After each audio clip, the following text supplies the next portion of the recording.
আমি সৰ্বপ্ৰথমে আমাৰ আজি বিজনী প্ৰেস গিলত যি আমি সংবাদমেল আয়োজন কৰিছো এই সংবাদমেলৰ আগমুহূৰ্তত আমি অপৰ সুৰক্ষা সমিতি অসমৰ তৰফৰ পৰা আমি আটাই লৈ আমাৰ সংগ্ৰামী অভিনন্দন আমি জ্ঞাপন কৰিছো সকলো সাংবাদিক বন্ধুলৈ আমি আজি দুটা বিষয়ৰ ওপৰত এই সংবাদমেলখন আমি আয়োজন কৰিছো প্ৰথম কথা হ'ল আমি আগৰে পৰাই অপৰ সুৰক্ষা সমিতিয়ে দুটা বিষয়ৰ ওপৰত বিশেষভাৱে তিনিটা বিষয়ৰ ওপৰত বিশেষভাৱে গুৰুত্ব দি এই সংগ্ৰামখন চলাই আহিছে এক নম্বৰ আছিল আমাৰ গাঁও কৰ্তন দুই নম্বৰতে আছিল আমাৰ ভূমিৰ অধিকাৰ আৰু তৃতীয়তে আছিল আমাৰ ভাষাৰ অধিকাৰ গতিকে এই তিনিটা মূল বিষয়ক লৈ আমি অপৰ সুৰক্ষা সমিতিয়ে 2011 চনৰ পৰাই আমাৰ সংগ্ৰামখন অব্যাহত আছে আৰু যেতিয়ালৈকে আমাৰ এই মূল তিনিটা বিষয়ৰ সমস্যা সমাধান নহব তেতিয়ালৈকে আমাৰ সংগ্ৰামখন আমাৰ অব্যাহত থাকিব এতিয়া যোৱা 14/4/2025 তাৰিখে আমাৰ মহামান্য ৰাজ্যপালৰ আমি এখন অধিসূচনা আমাৰ দৃষ্টিগত হয় 14 এপ্ৰিল তাৰিখে মানে এই অধিসূচনাখন জাৰি কৰা হয় তাত ভাষাৰ ওপৰত এই অধিসূচনাখন জাৰি কৰা হৈছিল তাত কিছুমান কথা সন্নিৱিষ্ট কৰা আছে আৰু এই কথাখানি 1960 চনৰ যি আমাৰ ভাষা আইন আছিল এই ভাষা আইনৰ অধীনতে এই অধিসূচনাখন জাৰি কৰিছে কিয়নো আমি এই ভাষাক লৈ বিটিচি অঞ্চলত অসমীয়া ভাষাটো যে বাহাল ৰাখিব লাগে এই কথাটো আমি পূৰ্বৰ পৰা দাবী জনাই আহিছিলোঁ আৰু আমাৰ এই দাবীৰ ভিত্তিতে অসম চৰকাৰে এই মহামান্য ৰাজ্যপালৰ দ্বাৰা এই অধিসূচনাখন জাৰি কৰিছে ইয়াতো এটা কথা উল্লেখ কৰিছে যে অসম চৰকাৰৰ ভাষা আইন 1960 7 আৰু 3 নং ধাৰা অনুসৰি বৰাক উপত্যকা ষষ্ঠ অনুসূচীৰ অন্তৰ্গত পাৰ্বত্য জিলা আৰু বড়োলেণ্ড টেৰিটৰিয়েল অঞ্চলত স্থানীয় ভাষা ব্যৱহাৰৰ লগতে সমগ্ৰ ৰাজ্যতে অসমীয়া ভাষা ব্যৱহাৰৰ বাবে নিম্নলিখিত নিৰ্দেশনাসমূহ প্ৰস্তুত কৰা হৈছে এই কথাটো আমি এটা কথা স্পষ্ট হৈছোঁ যে আমাৰ যিখিনি টেৰিটৰিয়েল কাউন্সিল আছে বা ষষ্ঠ অনুসূচিত অঞ্চল আছে এই অঞ্চলসমূহত তাত স্থানীয় ভাষাটো বাহাল থাকিব লগতে স্থানীয় ভাষাটো কি ধৰণে বাহাল থাকিব যে আমাৰ পূৰ্বৰে পৰা যি অসমীয়া ভাষা আছিল আমাৰ অসমীয়া ভাষাটো যি আমাৰ ৰাজ্যিক ভাষা এই ৰাজ্যিক ভাষাটো থাকিবই তাৰো অপৰঞ্চি কিন্তু লোকেল ভাষা হিচাপে বড়োৱে হওক বা বঙালী হওক এই ভাষা দুটা থাকিব কিন্তু আমি কিছুমান ক্ষেত্ৰত দেখিবলৈ পাই আহিছিলোঁ যে অসমীয়া ভাষাটোক বাদ দি কিন্তু অকল বড়ো ভাষা আমাৰ বিটিচিত আৰু বৰাকত কিন্তু বেংগলী ভাষাটোকে প্ৰাধান্য দি অহা হৈছিল বা আমাৰ অফিচ কাছাৰী যিবিলাক ফলক থাকে বা অফিচ কাছাৰী যিবিলাক নথিপত্ৰ থাকে নথিপত্ৰ অকল কিন্তু আমাৰ ইংৰাজী আৰু বড়ো ভাষাতে ব্যৱহাৰ হোৱা আমি দেখিবলৈ পাইছিলোঁ বা বৰাকত ইংৰাজী আৰু বেংগলীতে ব্যৱহাৰ হোৱাটো আমি দেখিবলৈ পাইছিলোঁ কিন্তু এটা কথা আজি এই অধিসূচনাখনৰ জৰিয়তে এটা কথা স্পষ্ট হৈ গ'ল যে ইয়াত অসমীয়া ভাষাটো আছে আৰু থাকিব ভৱিষ্যতেও থাকিব কিন্তু আমাৰ কথাটো এই ক্ষেত্ৰত আমাৰ কথা ক'বলগীয়া এইটোৱে যে এই যিখন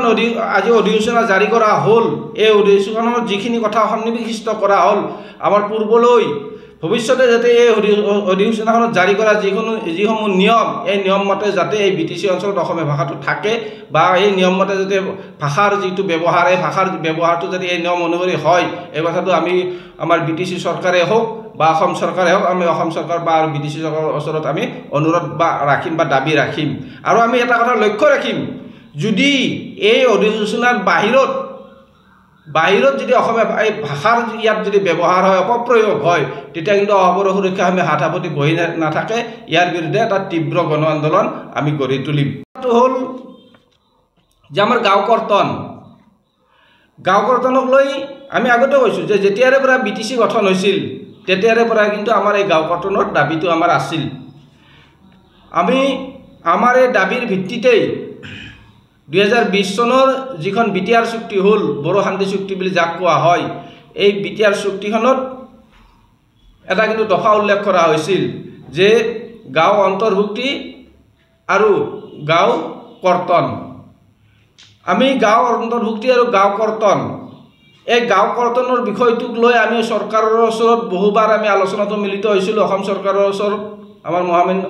আমাৰ মাননীয় মুখ্যমন্ত্ৰীৰ লগত আমি কেইবালানিও আলোচনাত মিলিত হৈছোঁ আমি এই ক্ষেত্ৰত আমি আমাৰ বিটিচি চৰকাৰৰ লগত আমি আলোচনাত মিলিত হৈছোঁ কিন্তু কথাটো হ'ল যে অসম চৰকাৰে বিটিআৰ চুক্তিখন ৰূপায়ণ কৰিবলৈ গৈ তেওঁলোকে কিন্তু গাঁও অন্তৰ্ভুক্তিৰ দফাটোৱে ইয়াত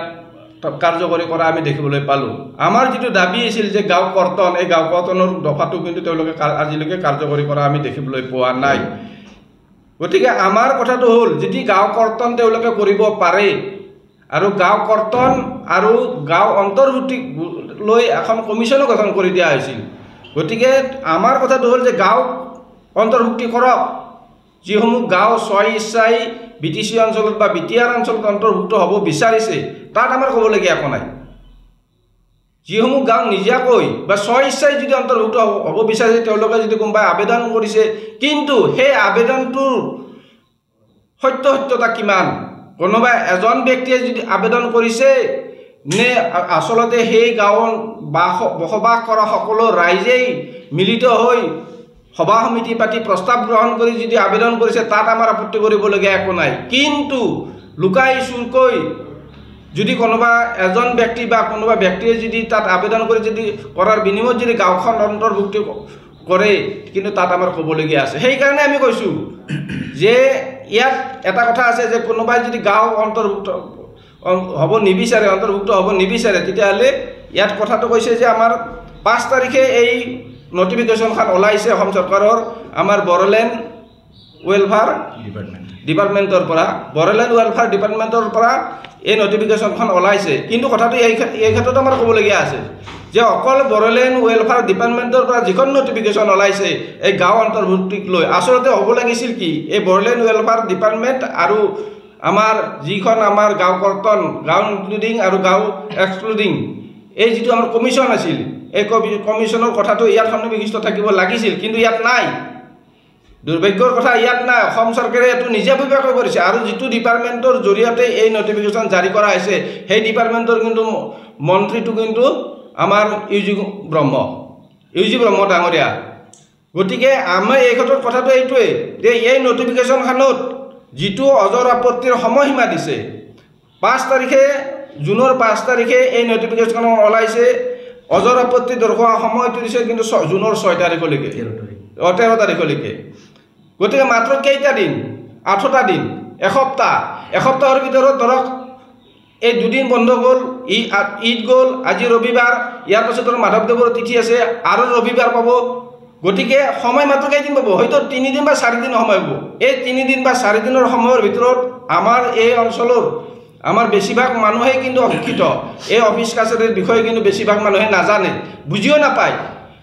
মাত্ৰ এই নটিফিকেশ্যন ওলাইছে 5 তাৰিখে, পাব্লিছ হৈছে 6 তাৰিখে, আমাৰ ৰাইজৰ মাজলৈ আহি পৰোঁতে হয়তো আৰু এদিন সময় লাগিছে। গতিকে সময় কেইদিন পাব, আমাৰ ৰাইজে সময় পাব 2 দিন বা এদিন, একচুৱেলি সময় পাব 2 দিন বা এদিন। গতিকে এই 2 দিন বা এদিনৰ ভিতৰত আমাৰ গাঁও অঞ্চলৰ মানুহে অফিচলৈ গৈ অজৰ আপত্তিৰ কাৰণে নিবেদন কৰাটো ইমান সম্ভৱপৰ নহয়। আৰু এই কথাটো কিন্তু চৰকাৰে পৰিকল্পিতভাৱেই এই সময়সীমাটো কিন্তু বান্ধি দিয়াটো আমাৰ দৃষ্টিগোচৰ হৈছে। আৰু তাৰ ওপৰঞ্চি আৰু এটা কথা যে 13 তাৰিখে অজৰ আপত্তি দিয়াৰ শেষ সময়সীমা, আৰু ডিচিসকলক কৈছে কি যে 16 তাৰিখৰ ভিতৰত এইসমূহ নিষ্পত্তি কৰিব লাগিব। 13 তাৰিখৰ শেষ সময়সীমা, 16 তাৰিখৰ ভিতৰত নিষ্পত্তি কৰিব লাগিব, মাত্ৰ 3টা দিনৰ ভিতৰত। গতিকে এটা কথা আমি স্পষ্ট হৈছোঁ যে চৰকাৰে আচলতে পৰিকল্পিতভাৱে কাকোৱে সময় নিদিয়াকৈ সেই চৰকাৰী বিষয়াই হওক বা ৰাইজকে হওক কাকো সময় নিদিয়াকৈ সম্পূৰ্ণ পৰিকল্পিতভাৱে, সম্পূৰ্ণ ষড়যন্ত্ৰমূলকভাৱে এই নটিফিকেশ্যনখন জাৰি কৰা হৈছে। আৰু বিশেষকৈ আমাৰ নলবাৰী জিলাত আছে 8খন গাঁও, আমাৰ দৰং জিলাত আছে, শোণিতপুৰত আছে, বিশ্বনাথত আছে, আমাৰ বিশ্বনাথত আছে, দৰঙত আছে। আমাৰ কথাটো এইটোৱেই যে এই তেওঁলোকে যিখন সময় দিলেই আমাৰ 5 তাৰিখৰ পৰা 13 তাৰিখ, 13 তাৰিখৰ পৰা 16 তাৰিখ এই সময়সীমাটো বৃদ্ধি কৰিব লাগে, আৰু এই যিটো অজৰ আপত্তি, অকল ৰাইজে অজৰ আপত্তি কৰিলেই কৰাটোলৈ অপেক্ষা কৰি থাকিব নালাগে অসম চৰকাৰে। একচুৱেলি এটা কথা হ'ব লাগে যে তেওঁলোকে যদি এই গাঁওসমূহ অন্তৰ্ভুক্ত কৰিব বিচাৰে তেতিয়াহ'লে চৰকাৰী প্ৰতিনিধি গৈ সেই গাঁও অঞ্চলত গাঁৱৰ ৰাইজৰ মাজত চৰকাৰী প্ৰতিনিধি গৈ ৰাইজৰ মতামত গ্ৰহণ কৰক, আৰু ৰাইজৰ মতামতৰ ভিত্তিত সেই গাঁওসমূহ এই অঞ্চলত অন্তৰ্ভুক্ত কৰাত তাত আমাৰ অপৰ সুৰক্ষা সমিতিৰ মাত মাতিবলগীয়া একো নাই। কিন্তু কমপ্লিটলি ষড়যন্ত্ৰমূলকভাৱে যদি এই গাঁওসমূহ অন্তৰ্ভুক্ত কৰা হয় তেতিয়া কিন্তু আমি অৱৰ সুৰক্ষা সমিতিয়ে এটা কথা সকীয়াই দি উঠিছোঁ আজি যে ষড়যন্ত্ৰমূলকভাৱে পূৰ্বতে যেনেকৈ BTC গঠন হোৱাৰ সময়ত কোনো ৰাইজক কোনো গাঁওবাসীক নজনোৱাকৈ এই গাঁওসমূহ ইয়াত অন্তৰ্ভুক্ত কৰা হৈছিল ঠিক তদ্ৰূপ তেনেদৰেই যদি এইবাৰো এই গাঁওসমূহ তাত অন্তৰ্ভুক্ত কৰা হয় তেতিয়া কিন্তু অৱৰ সুৰক্ষা সমিতিয়ে ইয়াৰ বিৰুদ্ধে গণ আন্দোলন গঢ়ি তুলিবলৈ আমি বাধ্য হ'ম খিনি অৱগত কৰিছে আজিৰ প্ৰেছ মিট যোগে তো আমি দেখিছোঁ ইয়াতে এটা ষড়যন্ত্ৰমূলক ব্যৱস্থা গ্ৰহণ কৰিবলৈ লৈছে ৰাজ্য চৰকাৰে আৰু এইটো যে সম্পূৰ্ণৰূপে অহা BTC নিৰ্বাচনক কেন্দ্ৰ কৰি কৰা এটা ৰাজনৈতিক ষড়যন্ত্ৰ এইটো জলজল পটপট হৈ পৰিছে কাৰণ ৱেলফেয়াৰ অফ বডোলেণ্ড ডিপাৰ্টমেণ্টৰ নটিফিকেশ্যনৰ আধাৰত গভৰ্ণৰৰ দ্বাৰা এটা নটিফিকেশ্যন এইটো জাৰি কৰিছে 81খন গাঁও ইনক্লুশ্যনৰ এতিয়া কথা হ'ল অৱৰ সুৰক্ষা সমিতিকে ধৰি অন্যান্য বহু সংগঠনে বা বহুতে ব্যক্তিগতভাৱে BTC অঞ্চলৰ পৰা গাঁও কৰ্তনৰ ক্ষেত্ৰত 2011 চনৰ পৰাই বিভিন্ন ধৰণে নিজৰ আৰ্হিত সংগ্ৰাম চলাই আছে কিন্তু আজিলৈকে ৰাজ্য চৰকাৰখনে গাঁও কৰ্তনৰ ক্ষেত্ৰত কোনো গুৰুত্ব আৰোপ কৰা নাই একপক্ষীয়ভাৱে অকল BTC চুক্তি ৰূপায়ণ বা BTR চুক্তি ৰূপায়ণৰ নামত গাঁও অন্তৰ্ভুক্তিৰ কথাটোহে বাৰে বাৰে কিন্তু গুৰুত্ব আৰোপ কৰিছে গতিকে তাৰ দ্বাৰাই আমি দেখিছোঁ যে বিজেপি চৰকাৰৰ বৰ্তমানৰ বিজেপি চৰকাৰৰ BTADত বসবাস কৰা অৱৰ ৰাইজৰ প্ৰতি যে অলপ সহযোগ বা সহমৰ্মিতা নাই এই কথাটোকেই বিজেপি চৰকাৰখনে প্ৰমাণ কৰিছে বাৰে বাৰে যদিও মুখ্যমন্ত্ৰী ডাঙৰীয়া হিমন্ত বিশ্ব শৰ্মা ডাঙৰীয়াই বাৰে বাৰে কয় যে BTADত বসবাস কৰা অৱৰ ৰাইজৰ প্ৰতি আমাৰ দায়িত্ববোধ আছে কিন্তু তেওঁলোকৰ দায়িত্ববোধখিনি আমি বাৰে বাৰে দেখিছোঁ কেইদিনমান আগতেই মুখ্যমন্ত্ৰী হিমন্ত বিশ্ব শৰ্মাই উল্লেখ কৰিছিল যে বড়ো ৰাজনীতিক বড়ো জাতীয় সংগঠনবিলাকৰ লগত আলোচনা নকৰাকৈ গাঁও কৰ্তন সম্পৰ্কত তেওঁলোকে একো মতামত দিব নোৱাৰে আজি আকৌ গাঁও ইনক্লুশ্যনৰ ক্ষেত্ৰত ৱেলফেয়াৰ অফ বডোলেণ্ড ডিপাৰ্টমেণ্ট যিটো ডিপাৰ্টমেণ্ট এই নতুন বিজেপি চৰকাৰখনে নতুনকৈ বনোৱা ডিপাৰ্টমেণ্ট যিটো ডিপাৰ্টমেণ্ট অকল বডোলেণ্ডৰ ৱেলফেয়াৰৰ কাৰণে বনাইছে এইটো অকল বডোলেণ্ড এৰিয়াৰ ৰিলেটেড ডিপাৰ্টমেণ্ট এটা এতিয়া সেই ডিপাৰ্টমেণ্টৰ নটিফিকেশ্যনৰ ইছ্যুৰ আধাৰত আজিৰ এই নটিফিকেশ্যন ওলাইছে 81খন গাঁও অন্তৰ্ভুক্তিকৰণৰ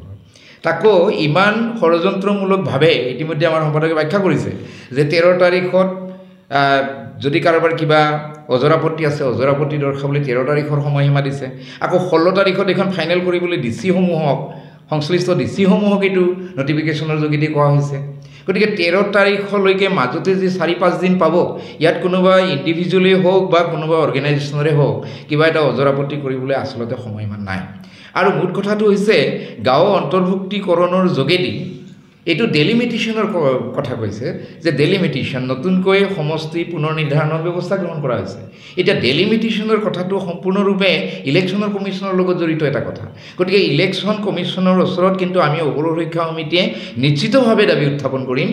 যাতে এইটো ৰাজনৈতিক ষড়যন্ত্ৰ যাতে কোনো কাৰণত হ'ব নোৱাৰে আৰু এই বিজেপি আৰু হয়তো বিজেপিৰ লগত যিসকলে এলায়েন্সত আছে সেইসকলে লগ লাগি আজিৰ এই নটিফিকেশ্যনখন বাহিৰ কৰিছে আৰু এই নটিফিকেশ্যনৰ যোগেদি আগন্তুক BTC নিৰ্বাচনত তেওঁলোকে চৰকাৰী যন্ত্ৰটোক ব্যৱহাৰ কৰিব লোৱাটো এইটো এটা প্ৰমাণ হৈছে গতিকে চৰকাৰী যন্ত্ৰক ব্যৱহাৰ কৰি যদি আগন্তুক নিৰ্বাচন হয় তেনেহ'লে এইটো জনসাধাৰণৰ নিৰ্বাচন নিশ্চিতভাৱে নহ'ব গতিকে ইয়াত এটা ৰাজনৈতিক অভিসন্ধি আৰু ষড়যন্ত্ৰ লুকাই আছে আৰু ইয়াৰ বাবে অৱৰ সুৰক্ষা সমিতিয়ে ইলেকশ্যন কমিশ্যনৰ ওচৰত নিশ্চিতভাৱে আবেদন জনাব